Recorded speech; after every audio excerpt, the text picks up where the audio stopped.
Hello, and we're going to take a look at the first round quarterbacks in the National Football League who will not be starting this weekend. This is the list since the year 2001. There was one quarterback drafted in the first round of the year 2000. That was Chad Pennington.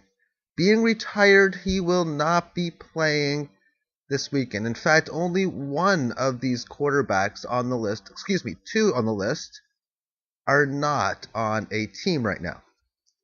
Patrick Ramsey was the 32nd pick in the 2002 draft. In 27 starts, he averaged almost 200 yards passing game per start, a little over one touchdown a game, which is what you at least want to expect, but he threw some interceptions, and while he couldn't run the ball, averaging only 3 yards a game, and his overall touchdown to turnover ratio per game was 1.29 to 1.45. This takes your average passing and running touchdowns per game and your average interceptions and fumbles lost per game. Joey Harrington had 78 starts, lots of chances, was unable to get many passing yards, threw some interceptions, and didn't really make it. But he had a chance to play, as did David Carr. And when I see stats on a quarterback where they have even under this, under zero point 0.7 touchdowns and under 0.7 interceptions, that lets me look at that. I feel they're playing too safe.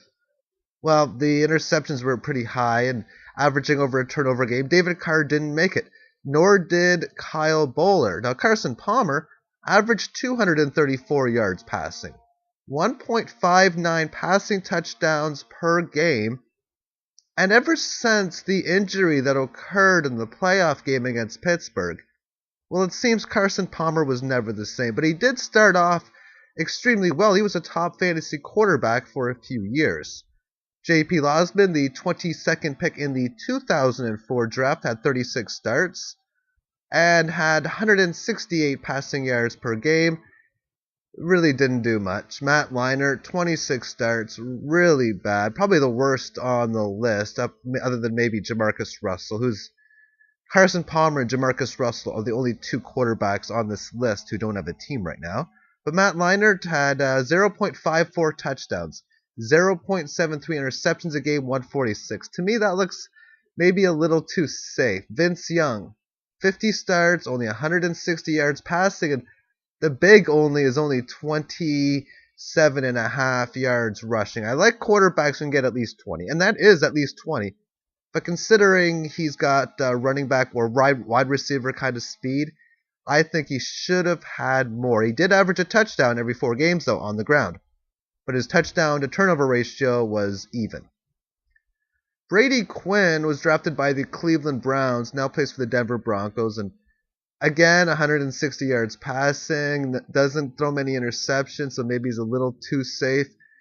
Again, I don't know. Jamarcus Russell, first pick in 2007, 140 yards a game.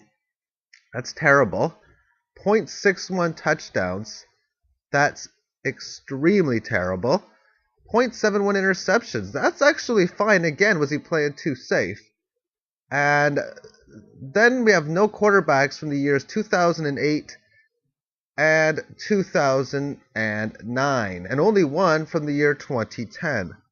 Now, why would this be? And this doesn't include first-round picks this year, by the way, although Cam Newton would be starting. Well, you have guys like Matt Ryan, Alex Sanchez, the quarterbacks coming out, Sam Bradford. All the quarterbacks drafted recently have been doing fairly well. And now we have Tim Tebow, who has only had 3 starts. Everybody else who has failed has had at least, Brady Quinn had 11, and Ramsey had 27. I'm going on the lowest level. Losman 36, Leinart 26. So they had a chance, but they didn't do it. Now for Tim Tebow, in 3 starts, he averaged 217 passing yards a game. At least he's over 200. That's the number you look for. Can he throw for over 200 yards passing? Now in 3 games, that means he's had 4 touchdowns and 3 interceptions passing the ball. But he also had 66 0.3 rushing yards a game? That's extremely, extremely dangerous. When you can find a quarterback not only get past the 20, 30-yard barrier, which is pretty strong, but it's up in the 66 or possibly a little bit higher, possibly a bit lower. If you average 66 a game through 16 games, you'll be getting 1,000 rushing yards, but at one touchdown a game, you get 16 touchdowns.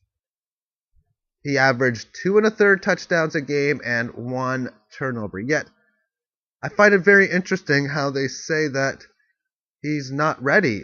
Maybe he's not good enough. Yet his stats in college shows he was a touchdown machine, and his stats in pro football through 3 starts, well, with 7 touchdowns in 3 games, well, I say you're doing pretty darn good for your first 3 starts. Using the system that I like to use, Tim Tebow really shows the perfect quarterback available, and if not perfect, definitely one that is extremely dangerous. And a lot of the things that I've seen merely by playing simulation or that of the Madden game, well, a lot of things have actually came true since I personally have played them. I'll go through a few examples of them. On the left-hand side, I have the type of event that I've seen happen or have worked within, and the right-hand side is when it actually happened. 1. Hester touchdown returns. Many years ago, I was playing the Madden game, and well, I needed a number 3 running back, and that was back in the day when I only cared about 2 running backs, where today I have to have at least 3, if not even 4. But the running back didn't have that great of a rating, so for the salary cap, it was in my best interest to take this running back, but he had a 78 or 81 kick return, so I thought, yeah, I'll give him a chance in the preseason and just see how he does, and it was incredible to see somebody who could get 6, 7, 8 touchdowns a year, year after year on kick and punt returns.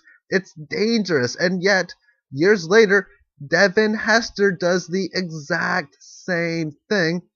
Now, I don't understand how Chicago minimized his weakness and, minimized his strength and maximized his weakness.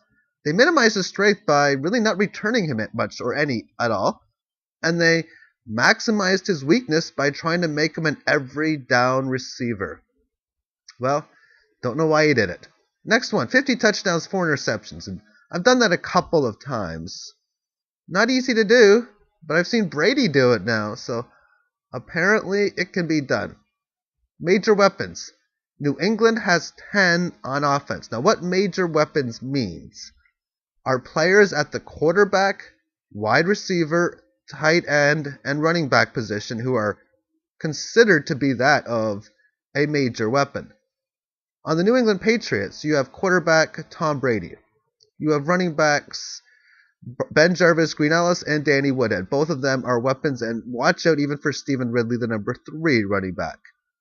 At tight end, you got Stephen Gostkowski and Aaron Hernandez, who are extremely talented.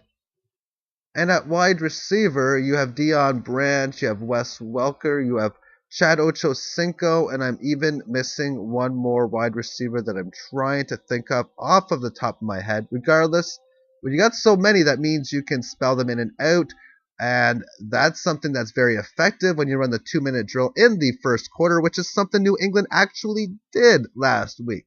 More on that later on in a different video. 50 plus rushing yards, QB with passing. And when I say with passing, that means good passing stats. 240 yards, averaging over a touchdown a game. That's really what I'm talking about. Because when you can get really past that 50 barrier, that's really around the minimum. That's about 700-800 yards a game, or season, That's extremely dangerous. And last year, Michael Vick did it. And Randall Cunningham, I think, has done it in the past as well. Next one. Quarterback by committee. This is something like the running back by committee. It's never been done yet in the National Football League. One of these days, I think it will. That's 2 quarterbacks working together as the starters. You pluralize that. and that can be a very dangerous situation. Quarterback runs for 2,000 yards. Wait and see. If you can get that happen, it's over. There's no stopping them, especially if they have decent passing abilities. Fullback catches 160 balls. It was an interesting season where I had a fullback who really wasn't doing too much, and I majorly needed a quarterback. And within the Madden game, I noticed the Packers at the time needed a fullback, and they had a quarterback named Ingle Martin who I had a lot of hopes for. So I made the trade, and I signed a fullback who may have had a 67 rating, but all of his particulars, like blocking and speed and running ability, catching ability, all those kind of stuff, I kind of liked. And well, it was unbelievable how amazing that one particular fullback played. And myself, I am huge on the fullback position. I think it's very important. But then that's just the way that I play. Finally, punter who can run. It's not often that you need it, but it's good to have on a trick play.